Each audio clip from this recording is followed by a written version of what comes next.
History remembers her as a siren, a seductress who brought powerful men to their knees. But was Cleopatra just a beautiful face, or was she one of the most brilliant political minds of the ancient world? Let's unravel the story of the last queen of Egypt, a woman whose intelligence was her greatest weapon. Our story begins in 51 BC. A teenage Cleopatra ascends to the throne of Egypt, a kingdom teetering on the brink of collapse.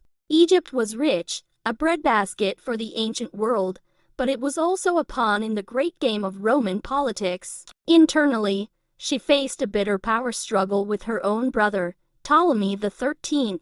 Co-ruling was the tradition, but Cleopatra had no intention of being a silent partner. She was young, ambitious, and dangerously smart. Exiled from her own capital, Alexandria, she knew that to reclaim her throne, she needed an ally more powerful than any in Egypt. She needed Rome, and that brings us to Julius Caesar, the most powerful man in the world. When Caesar arrived in Alexandria, chasing his rival Pompey, he found himself in the middle of an Egyptian civil war. Cleopatra saw her chance, but how could a young, exiled queen get an audience with the Roman general? The story is legendary. She had herself smuggled past her brother's guards, rolled up inside a carpet, and delivered directly to Caesar's feet. Imagine the surprise on Caesar's face. This wasn't just a dramatic entrance. It was a masterstroke of political theater. It showed audacity, resourcefulness, and a complete refusal to be sidelined. Caesar, a seasoned politician and general, was captivated, not just by her beauty, but by her intellect and charisma. Cleopatra wasn't just another foreign ruler begging for help. She spoke multiple languages fluently, including the native Egyptian tongue of her people, something her Greek Ptolemaic ancestors had rarely bothered to do. She presented herself not as a supplicant, but as an equal, a rightful queen seeking a partnership. Their alliance was both personal and political. With Caesar's military backing, Cleopatra defeated her brother's forces and secured her throne.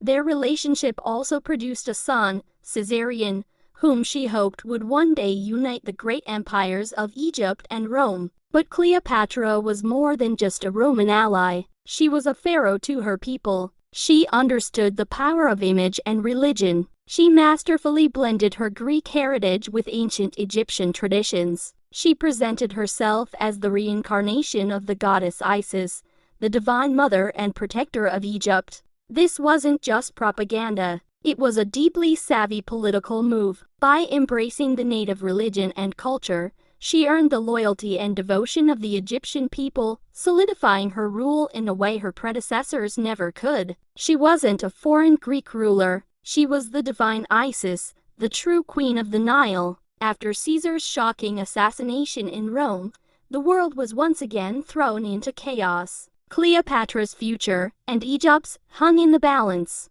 The Roman Republic was torn apart by a new civil war, this time between Caesar's heir, Octavian, and his most trusted general, Mark Antony. Once again, Cleopatra needed to pick a side, and she chose Antony. Their first meeting in Tarsus is as famous as the carpet incident. Antony, who controlled the eastern half of the Roman world, summoned Cleopatra to answer for her loyalties. Instead of arriving as a nervous vassal, she sailed up the Cydnus River in a magnificent golden barge, dressed as the goddess Venus, surrounded by attendants. She didn't just meet Antony, she orchestrated an unforgettable spectacle. He had summoned a queen, but a goddess arrived. What followed was one of history's great power couples. Their partnership was a fusion of genuine affection and cold, hard political calculation.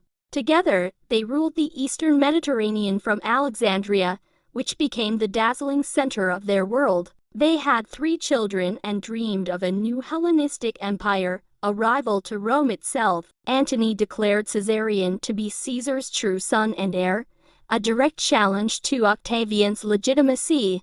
They held a massive public celebration called the Donations of Alexandria, where they distributed lands and titles to their children, carving out the East as their personal domain. To Octavian in Rome, this was an act of treason. The stage was set for the final conflict. Octavian, a master of propaganda, painted Antony as a man bewitched by a foreign sorceress, a Roman who had abandoned his heritage for an Egyptian queen. He convinced the Roman Senate that Cleopatra was the true enemy, a threat to Roman values and power. The war was not against Antony, he claimed, but against the Queen of Egypt. The decisive confrontation came at the naval battle of Actium in 31 BC. The battle was a disaster for Antony and Cleopatra. Their large, heavy warships were outmaneuvered by Octavian's smaller, more agile fleet. For reasons still debated by historians, Cleopatra's squadron broke from the battle and fled,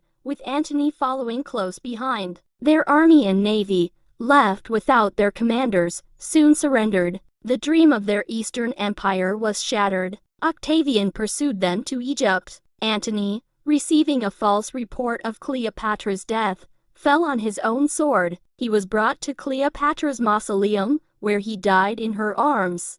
Octavian intended to capture her and parade her through the streets of Rome in his triumph, the ultimate humiliation for a queen. But Cleopatra would not be defeated in spirit. She was a pharaoh, a goddess, and she would die as one. The exact details of her death are shrouded in mystery, but the legend says she had an asp, a symbol of divine royalty in Egypt, smuggled to her in a basket of figs. She chose to die by the sacred serpent's bite, a death befitting a queen, denying Octavian his ultimate prize. Her suicide was her final act of defiance, her last move in a lifelong political chess game. With her death, the Ptolemaic dynasty ended, and Egypt became a province of the Roman Empire. Octavian, soon to be known as Augustus, became the first Roman emperor, his power secured. So what is Cleopatra's true legacy? For centuries, she was remembered through the lens of Roman propaganda,